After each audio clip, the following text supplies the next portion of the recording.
What's up, everybody? Welcome back to the Exchange Podcast. I'm Chris Dabiar.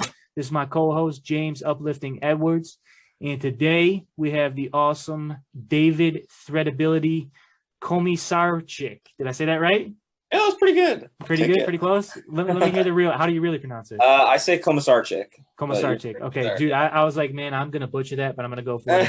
It's intimidating. I feel yeah, that. Man. Cool. But, dude, seriously, thanks for jumping on with us, man. We're excited to talk to you. We've been in each other's kind of Instagram community, if you want to call it, for quite some time. And I've been paying close attention to you, man. And you're somebody that I'm really excited to talk to and learn from. And hopefully our viewers can learn from you as well.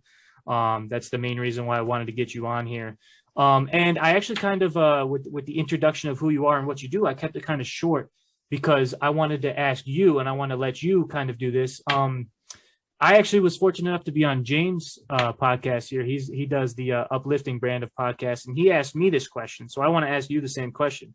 For what we do here on social media and like Instagram specifically, he asked me, do I like to be referred to as an influencer or a creator? So I want to ask you, man, do you like to be referred to as an influencer, a creator, both, or neither? And why?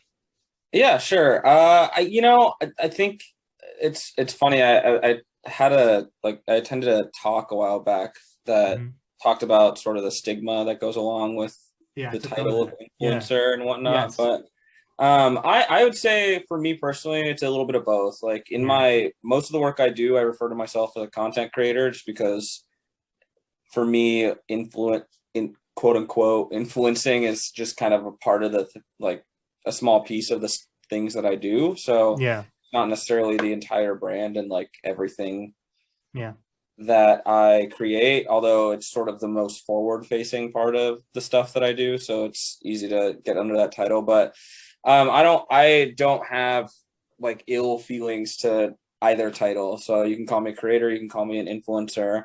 I actually, in the process of going through my own stuff and sort of starting to rebrand some of the business sides of things, I've just been referring to myself as more of a content concierge because I'll just serve my clients in whatever way they need with digital content. I like that. And, when James had originally asked me that question, I kind of almost gave him the same answer you did, because I definitely identified that I feel like there is this kind of negative stigmata around the word influencer, right? Where like a lot of casual people who aren't really into it and into the real depths of it can kind of just assume that influencers just kind of post like nice selfies and this and stuff like that. And oh, it's so easy, it's so nice, but it's not like that. And then like for me personally, I'm more driven by creativity, and I feel like you are too.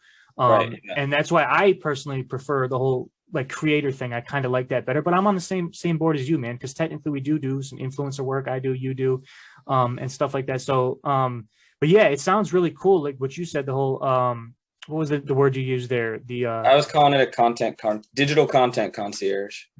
Yeah, because that's actually kind of something that I took note of you personally, and one of the main reasons why I really wanted to kind of pick your brain and dive deeper into you is I noticed when you post, like talking about on Instagram here, just your posts and stuff like that, not only is it like, nice looking trendy men's fashion, but what I really, really like about you is that you really dive deep with your captions. And I know in today's social media world, most people just kind of keep scrolling or whatever. They don't really read them. But something I took note of is that you really seem to have some very valuable context in your Instagram posts within your captions. Thank you. Yeah, and I really respect you for that, and I like it. I find myself either learning something or being like, wow, that's exactly what I was just thinking about this morning, or things like that, and it's super relatable. So I wanted to know, is this something you're doing on purpose as kind of a business strategy, or is this something that's coming natural from you? That's a great question. I think mostly it's natural because I just talk a lot. I'm not a man of like few words maybe to my strength and also to my weakness, but it's just like when I'm trying to convey a message, I am not great at doing it in a sentence. And, sometimes I envy people who can put their message out in a couple of sentences, but for me, if I'm really trying to get a point across or communicate something that I've learned, it kind of flows. So it gets a little bit longer. I know it's kind of a tricky thing because, in today's social media and internet world, not a lot of people have the attention span or time for like big blog posts on Instagram, essentially. But I don't know, it's just something for me that I've tried to shorten it or maybe one line captions, and it's harder for me to do, oddly. But yeah, I mean, I've always just kind of written what's on my mind, and if I'm feeling passionate about something in that moment, then it sort of flows out. And I have notes in my phone of just like these kinds of captions and things. Like when I have an idea and I have this internal monologue, I'll write it out. Me too. And then hopefully go back and edit it. But that's kind of the process. And so, yeah, I mean, it's deliberate, but also because I don't know how to do it any other way. I love that. No, I love that. And James, I think you can attest to this. Me and James did an episode last week, and I kind of was telling him about how I've been reading a lot of books in general, but also I've been specifically reading this one business book, and I kind of aligned that, how I was just kind of how I worded that, and how I was thinking how from any sort of business, especially when you look at us and what we do as an influencer creator, it's a business. James is a podcaster, it's a business. Me and James were discussing, how it's really important to have some core values as a business and being able to portray that. And like I said, I think James can attest to that. James, like in the podcasting world, you see a lot of the same thing, right? And that's something we discussed before we launched our podcast, right, James? Yeah, but I have a question for you. You said you are shrinking your captions a little bit. Do you feel like you have to change as a creator, influencer, or is there something to authenticity is what I'm asking? Yeah, it's a tough question, right? Because it's a great one. If you were going to look at it purely from a business standpoint and you're trying to sort of,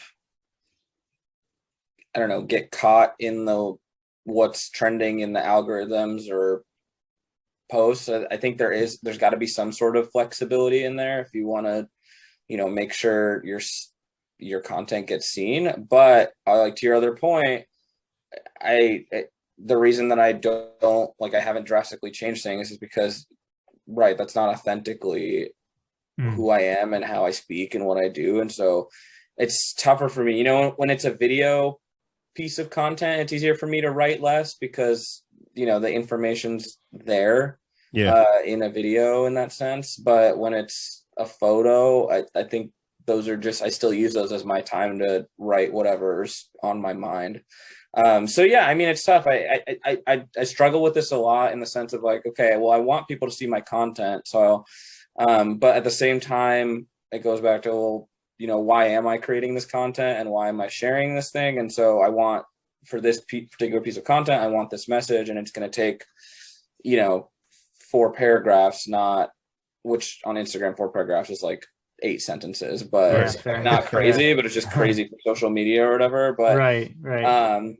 Rather than a line or 3 lines, and that's just what feels best to me. So yeah, I'm with you, James. It's gotta be some sort of balance of whatever's authentic to you. And then, if you're trying to be a little bit business minded, then keeping an eye on what kind of content does better or isn't a bad idea either. Yeah, I love how you said that too, because I feel like no matter what, it all starts with being creative, right? No matter what lane we're in here, influencer, podcaster, musician, artist, athlete, whatever, it all starts from a creative spark. And I like how you said that, because I think a lot of people are taking note today that it's extremely important to have your mind in both areas, in business and creativity, right? If you can be as creative as you want, but if you don't have some basic sense of business, you may not find yourself getting very far, because it's a tough thing to get in tune with. And kind of what you started talking about brought me into a question I wanted to ask you. And it's something I've asked myself. And I'm wondering, specifically talking about Instagram or just all social media in general, something I had to ask myself, and I'm wondering if you've asked yourself this, what is it that you want to be followed for? What is it that you want to be known for? Why do you want people to follow your Instagram account? What are you offering to people that, you essentially understand what I'm saying? Yeah. Yeah, no, I get what you're saying. That's something that I'm consistently reevaluating. Right. Yeah. I'm also somebody who's an overthinker, so I'll like overthink Yeah. it way too hard, especially, you know, if a piece of content doesn't do well, then suddenly I'm like in my own head trying to figure out what happened and what value I'm trying to bring, which is interesting. I was having this conversation with a friend like a day ago about, you know, what are you creating, who are you creating for, and it's interesting, right? Because I think you can get swept up on either side of that spectrum, right? Because there's people who are obviously putting out content and it's about them, which isn't necessarily a bad thing, but it's very clearly to, you know, to boost some of these vanity metrics like followers, and they're not necessarily in tune with the community. And then there's this other side to it, which I feel like I've sort of fell to a little bit, is now you're just only wanting to provide this value oriented content, and then you lose yourself a little bit in it, because it's like, it's more about, okay, I'm constantly tracking what my audience wants, so I'm like putting out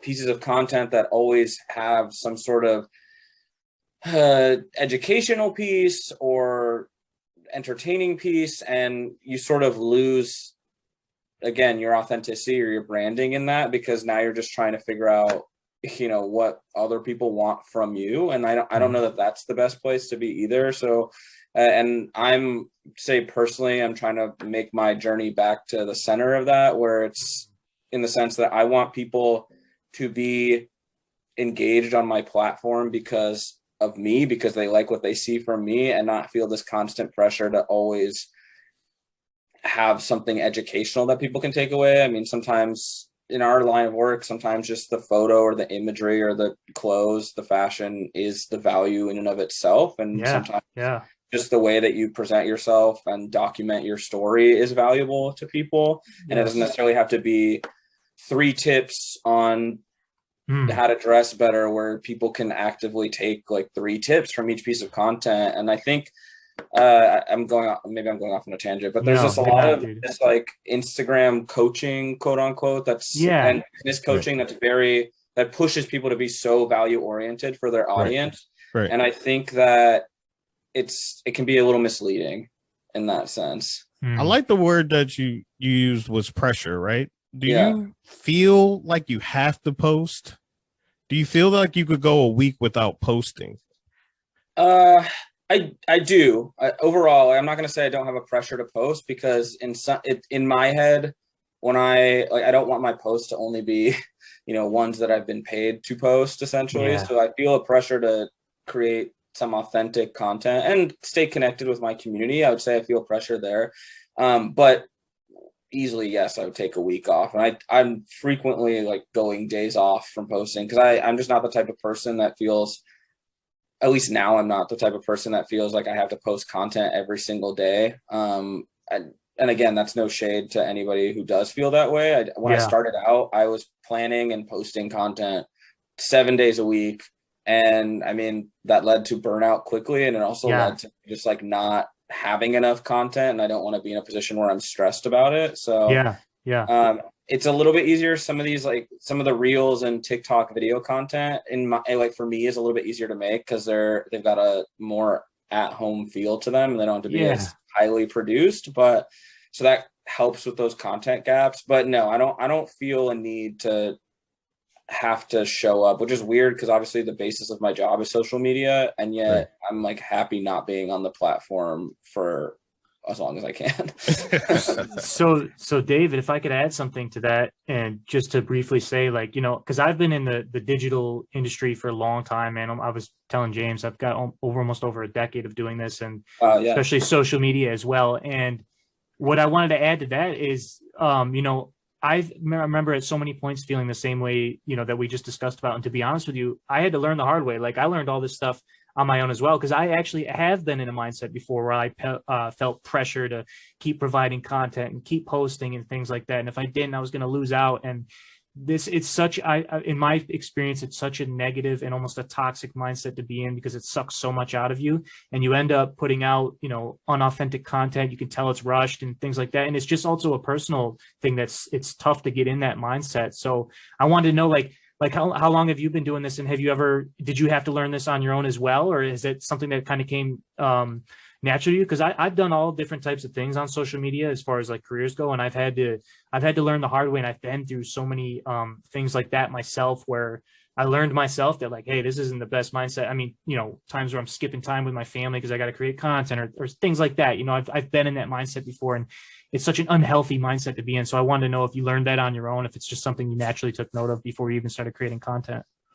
No, definitely had to learn it the hard way. I mean, I thought the path to success, was constantly posting, constantly having fresh content, constantly doing the grind to keep up and stay relevant and whatever else you want to call it. I've been doing it, at least on my platform, for coming up on 4 years now of running Threadability as a social platform, and then full time in other stuff in my business on about 2 years now. But I mean, I had to, same here. I had to learn it the hard way and understand that burnout. I mean, I had some friends that helped me see that it was a lot, and also helped me see that I didn't have to.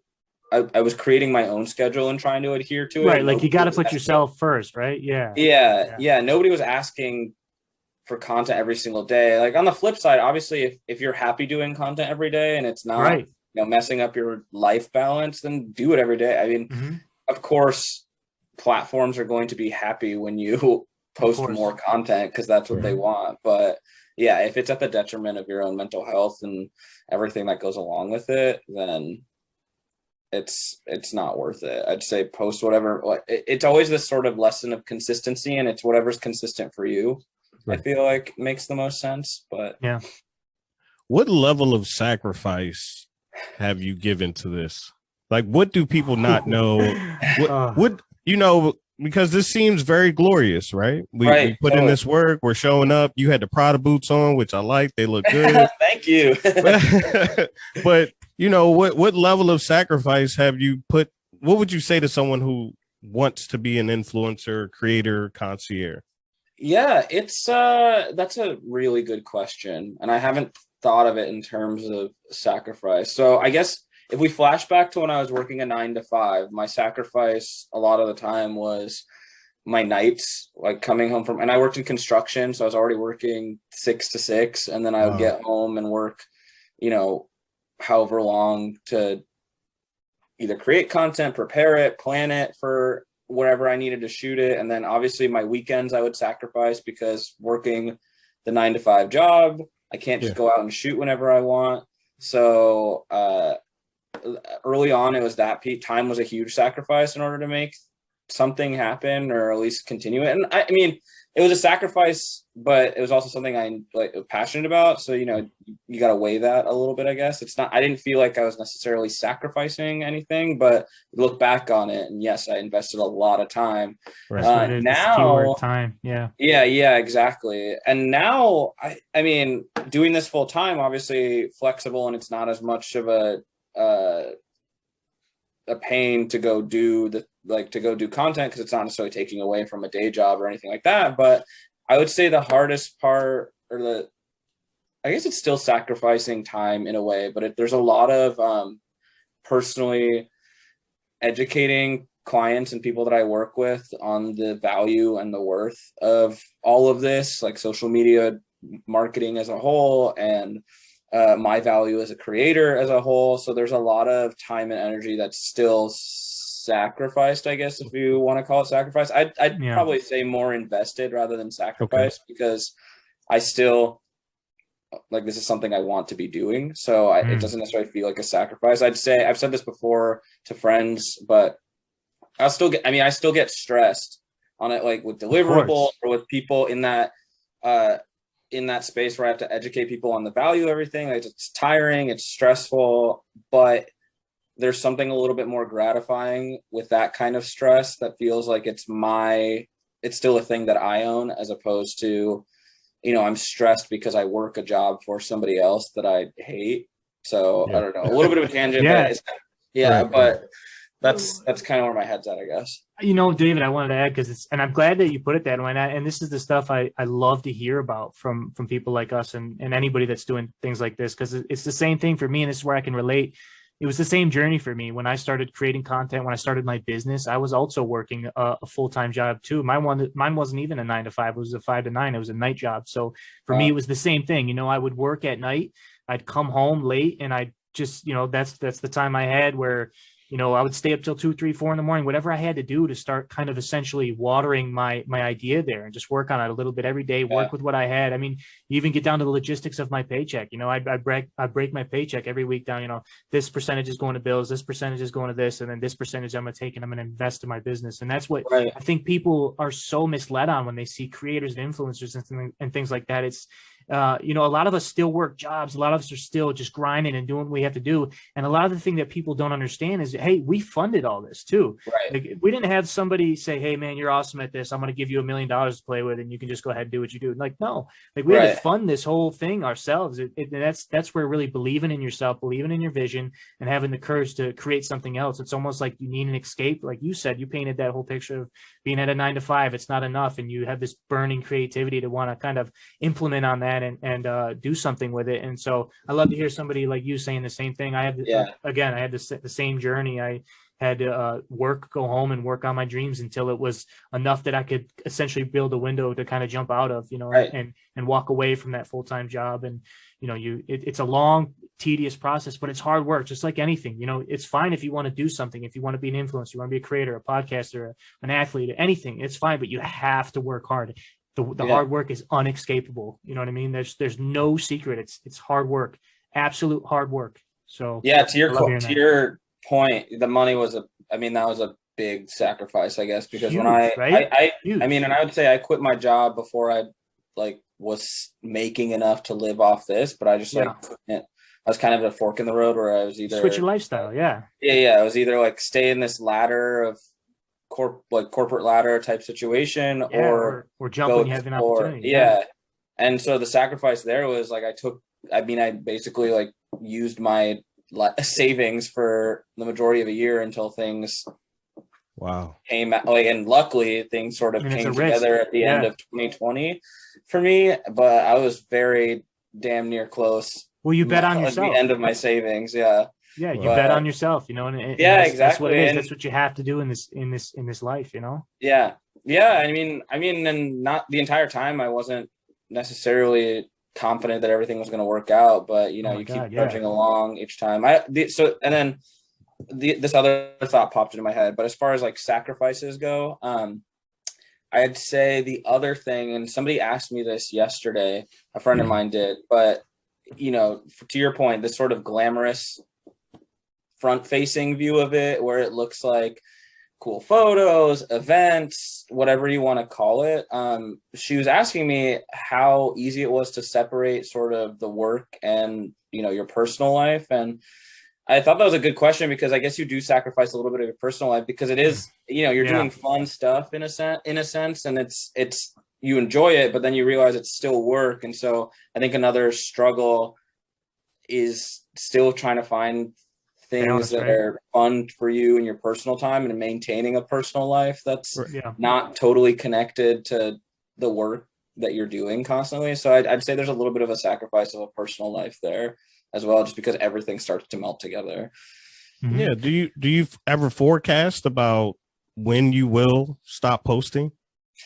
You mean, are you too early in the game for that, or that's a good question. I don't think I assume that there's a point in my life in the future where I won't have the energy anymore, but I hope that's a point in my life where other parts of my business are doing well, so I don't have to. I don't necessarily forecast never posting again, but I do forecast never having to post again, if that makes sense. Right. You know, that kind of perfectly segues into something I wanted to ask you, and you might have already answered this, but I was going to say, if you weren't creating content and doing what you're doing right now, like what would you be doing if you didn't happen to, you know, dive into this and end up where you are right now? Like, what would you be doing? Would it be kind of something like the job you mentioned, or?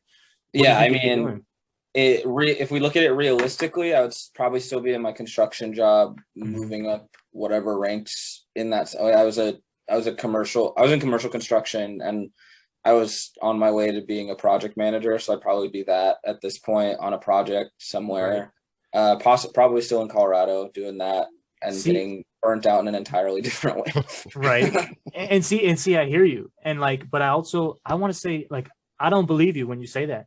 Because for me, it was, and I've thought about this all the time. If I wasn't doing what I'm doing right now, I just feel like the creativity that's inside me has just burned so fiercely. And I think you can relate to this too, that no matter what it is, I think some way or some shape or other form, I would have found a way out no matter what. That's the type of attitude and energy I have, is like, right. I just feel like I have like, and it's been my biggest problem. Any job that I've ever worked at, my performance was never based on, if my boss or coworkers, he sucks at this job. It was never because I was trying my hardest and couldn't do it. It was always because my head was so distracted on my own personal dreams and things like that. So, like, I love that you said that, but I disagree. I think people like us, we're so passionate and so creative that no matter what, man, we would have found a way.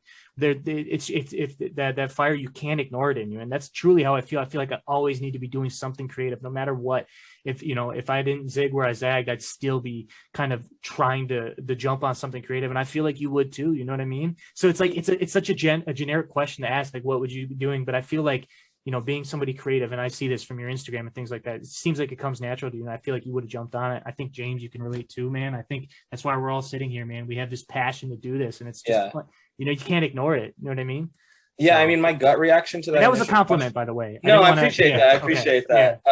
My gut reaction to that initial question was, I don't think I'd be doing anything else because this feels right. So yes, but I was trying to take the realistic approach. It was like, I know. Probably gotta pay rent, so I would probably still be working in some sort of job. But you're right. No, I mean, it's a little bit different for me though too, because growing up through high school and through college, I went the engineering track. So I guess I don't know if I wrote it for myself or was told that, but I just felt this narrative that I wasn't a creative person, and so channeled all my energy into engineering and work and math and science, because there's this whole narrative that if you're good at math and science and you're not good at arts and writing and whatever, and I think until I was in my mid-20s, I just wasn't allowing a space to foster any of that. And so finally it got to a point where all I was doing was working and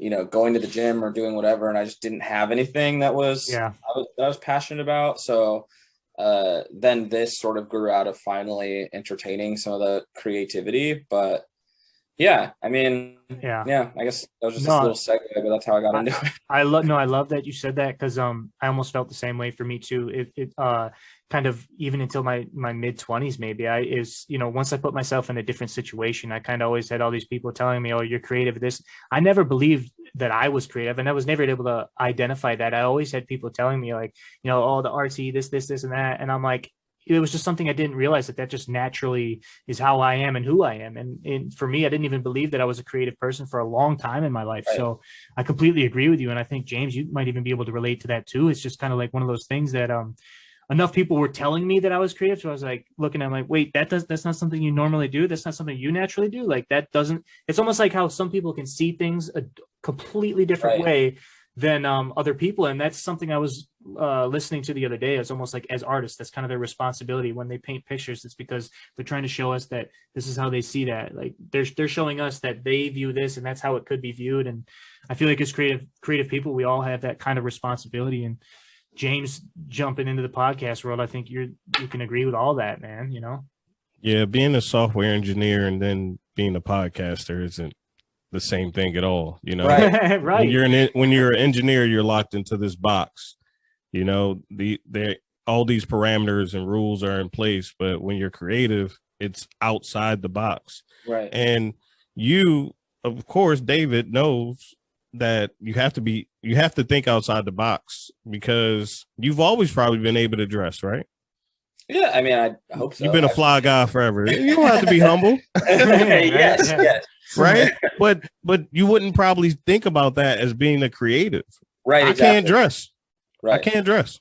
I don't know how to dress. So, man, give yourself some credit. I've seen you get down, man. No, but I just think it's something to even be able to tell someone how to put an outfit together.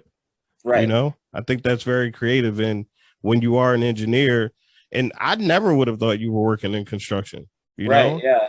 Like most of the time, a lot of people have a rags to riches story. You were rich. Yeah, yeah. You know, you were well off. You didn't have to do this, but there was something behind what you're doing. Right. There was a passion to do something more than just a regular rigor remote. Right. Right.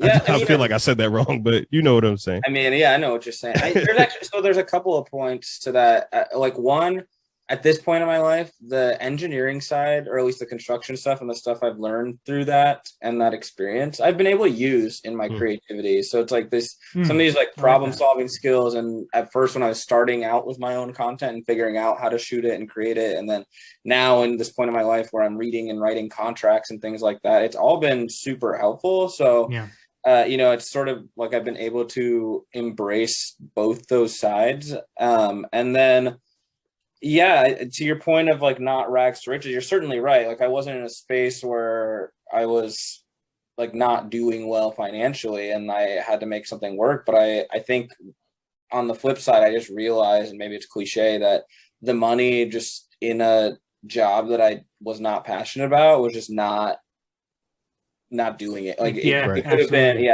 I could have gotten like a 50% raise and I still would have, I mean, because I remember coming like for a minute, I ran over to my parents' house. I remember getting like a 10% raise from work, and they looked at me and they're like, "Why are you upset? Why you're like down?" I was like, "Well, it doesn't change the work that I'm doing. It's great. Right. I mean, don't get me wrong. Like I love a little extra coin in the pocket, but." So would you confidently say then it's not about the money? Because that's something I can relate to too. I feel like me personally, I'll put it out there. I feel like I'd rather be happy and broke than rich and unhappy at some job that does not fulfill me. Would you agree? Yes. I mean, I'm not gonna lie. Like, I want to live comfortably. Like, of course. I'm not just gonna. Of course. I guess broke was kind of an extreme way to say it. Oh yeah, I'd be happy being totally broke because I mean, right. But to the degree that I'm happier now hustling for the money that I have to make. Thank you. Yeah, for sure. I'm just not a person that can, like, even if it's an easy job and I'm getting paid a lot, if I'm bored during the day and if I'm dispassionate, I can relate to that too.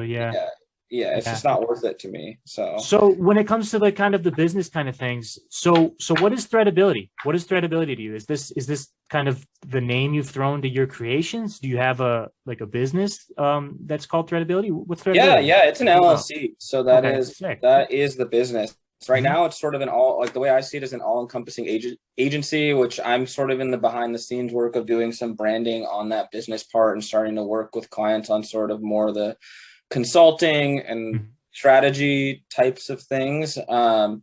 But yeah, I mean, Threadability was a name that I came up with when I first started the actual my actual Instagram, because it was at that point that I sort of started in secrecy, didn't want people knowing what I was doing. And so I was trying to find a name that didn't have my name in it. Yeah. So sort of an alias. Yeah, exactly. And now it's now it's just like my business, just because it's become encompassing everything under that. But yeah, I mean, as far as what Threadability is, it's a full-fledged business. I call it an agency. Again, I sort of am rebranding into that theme of the digital content concierge. So I provide services to a lot of different clients in a lot of different aspects, mostly surrounding social media content. Well, and that's kind of like one of the first questions I asked you when I asked you, what did you want to be followed for? I mean, to wrap that, what you just set up, that's exactly kind of where in my eyes, like, I feel if you're an influencer, if you're a creator, like, you're the guy to follow. I feel like you've done a really good job at putting yourself out as that way. Yeah.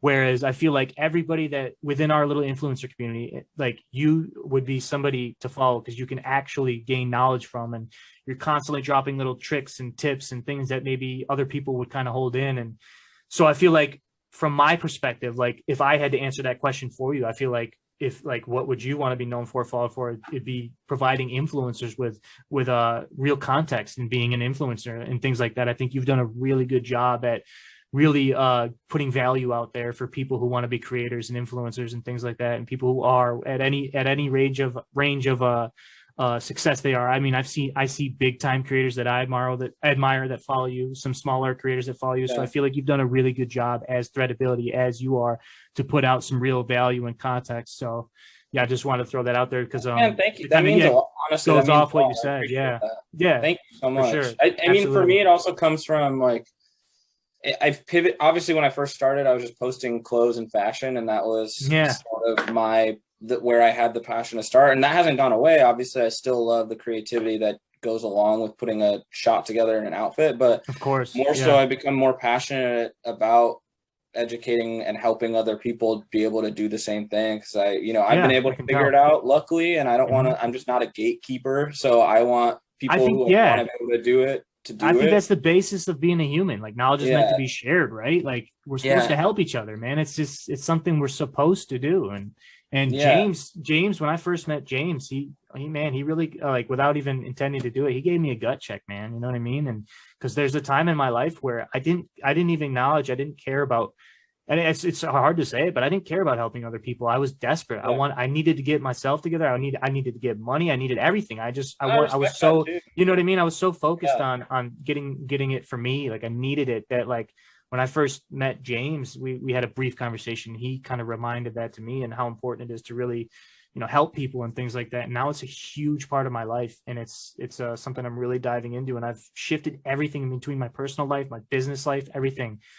You're never too good, never too cool to not be empathetic of other people, and just being kind and humble and sharing knowledge. It's a huge thing of me that I've enjoyed so much and diving into the past year. But I can relate being in that kind of rotten mindset where you don't care about anything but yourself, and but it's something you got to shift away from. And and you're somebody that I look up to in that regard, in our field for that too. You know what I mean? So because I know it, like, when we do our thing, when we get, trust me, I mean, because that's where I'm at. I love just putting some nice, some outfits together, as you do too, but you do a really good job at putting some real context in your captions and things like that, and informing people of things. Whereas for me, it's a little bit different. So, but it's cool, man. I like it. So I appreciate you. Thank you for saying all that. Seriously. And I wanted to ask too, real quick. So other than Instagram, like, what are your other favorite platforms to kind of share knowledge on or create on? Are you big into YouTube? Do you do TikTok at all? I'm all over. I'm on TikTok. I love.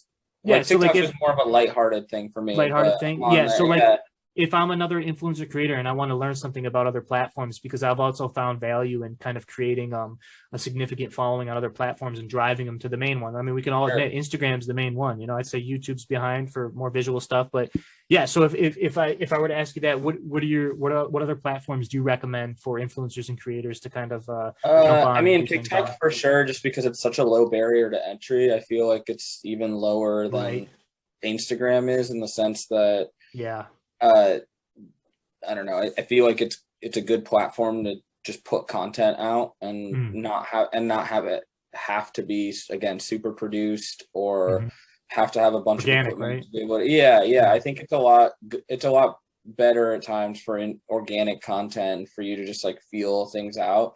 I did YouTube for a while. I'm on my year 2 of a hiatus from YouTube. It's just for me, it became a little too overwhelming. Because it's just a different.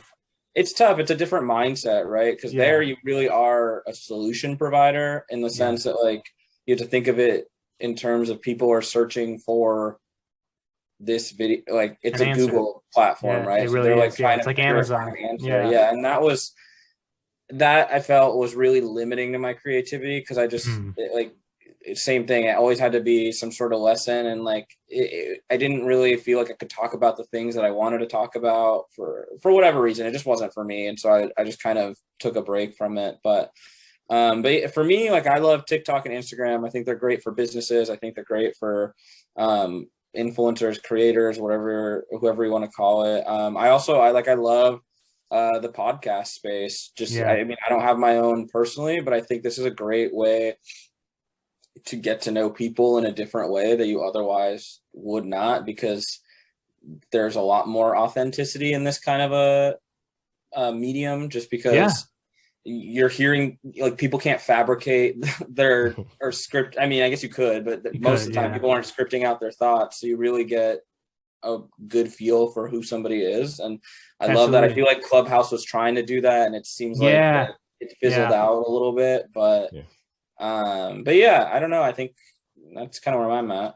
No, I like what you said about the podcast space. That's kind of like, like everything we're talking about right now, I could have maybe DM'd you and we could have had a private conversation, but it's like, why not have this conversation over the camera where other people in our field can learn from it? And that's, that's where I'm at with this whole podcast that I'm creating with James here. And James, you're in the podcast world. I think you'd probably say the same things. Am I right? Definitely. Yeah, you get an opportunity to sit down with people and have a conversation that you probably wouldn't have that opportunity before. And you're able to spread information through not only visual but audio, and that's even more intimate, it's super humanizing too. I just feel like this other you get this whole well-rounded person when you put that with whatever visual content you're putting out. Now I get a sense of who you are and maybe some of your values and things like that. And I'm sure you can agree, like for me, like I don't even watch TV much anymore. For me, it's podcasts, music, things like that. If I'm in the gym, honestly, I find myself more now just listening to podcasts than I even am. Dude, I do that too. My workouts are just podcast fuel. Yeah. Some people are like, it's weird because it's like not pump up music, but But for me, I'm like, no, it's the only time I have to really listen to somebody like a random topic. Not only that, but I almost get kind of motivated, especially if it's kind of I don't want to use the word educational, but something I'm actually grabbing something out of. I feel more like it's kind of going along with my workout. I'm working on my body. I'm absorbing something, a lot of, I might even put something on there that might help me within my business or my craft and stuff like that. So, Well, and since I moved to New York, I don't have the drive time that I would usually do for podcasts. And so now that's right. You're in New York now, man. Hey, you came to Rochester and you didn't hit your boy up, man. Dude, well, I was there during Thanksgiving, so no, it's all good. I wanted to next time. I mean, I'm definitely be back. For sure, man. Yeah, which is really cool. No, I had seen something. I remember that I just forgot about that till now. You posted something about you were headed to Rochester. I'm like, man, Rochester. I was born and raised here, so. Yeah, next time, definitely. I gotta buy you a drink. I was like, oh, right. Yeah, for sure. Yeah, dude, we gotta hang out next time. I'm sure we'll be up there. I mean, I'm definitely coming up in the summer, but very cool. We're gonna do some Finger stuff, but very cool. James, you got anything you want to add, man? No, it's an honor to meet you. You too, man. I think we did. I think we did really cool here, man. I think we did really well. So I think we all gained a lot of what I wanted to gain from this. So this is cool, man. Awesome. Before I let you jump off though, can you please shout out anything you want to shout out, your platforms? Let's hear your Instagram name, anything. Are you on Twitter at all? I am, but like not in a way that matters. So okay. Yeah. See, I love Twitter. and it's like funny. I love Twitter too. I just like don't post a lot on there, but I'll be on there to watch stuff. So Twitter for me was the first social media platform that I really started grinding on. And anybody in the business world that I've met now, everybody high up in the space always swears how Twitter is just a cesspool of nothing now. And I'm like, man, I still do well on it. I don't know. There's good stuff on Twitter if you're I don't. I can't attest to that because I don't consume anything on Twitter. I don't scroll or anything. I put stuff out, but I see. I meant from that perspective. So I don't know. I don't really know. I guess I don't really pay attention to that aspect of the Twitter world. But nevertheless, man, what's shout out your Instagram, your business. Let's hear about that. Anything you have, links or anything like that? Do you have any links for your business, like a website? Yeah, sure. So obviously Instagram, Threadability, you can find me there. That's where all this content that we've been talking about and educational pieces, a lot of it's on there. On TikTok, it's the Threadability. That's just more like lighthearted style type of content. And then business-wise, it's thethreadability.com. Sweet. It's all one word, but I'm in the process of starting to overhaul that and make that more agency business related as opposed to blog and sort of influencer related because I want to expand that. Cool. But yeah, really the best way to get a hold of me is like DM me, get to me on email through Instagram, and I'm just out here trying to help other creators do the same thing. So awesome. Good stuff. So we got David Threadability at Threadability on Instagram. And I said this earlier, but again, if you're an influencer or a creator, I really, really highly suggest following David because you won't regret it. You will learn a lot. And there's a lot of stuff you can relate to in this influencer life, creator life, all that. So somebody of extreme value to follow for sure, man. So seriously, dude, thanks again for coming on, man. I learned a lot from you. I think everybody else will learn a lot from you. It was nice to talk to you. A lot of stuff to relate about. It was awesome. So thanks again for doing this, man. Yeah, thank you. My pleasure. All right. So from David, James, me, Chris Dobbyard, thanks, guys. Thanks for tuning into the Exchange Podcast. We'll see you next time. See ya. Thank you. All right.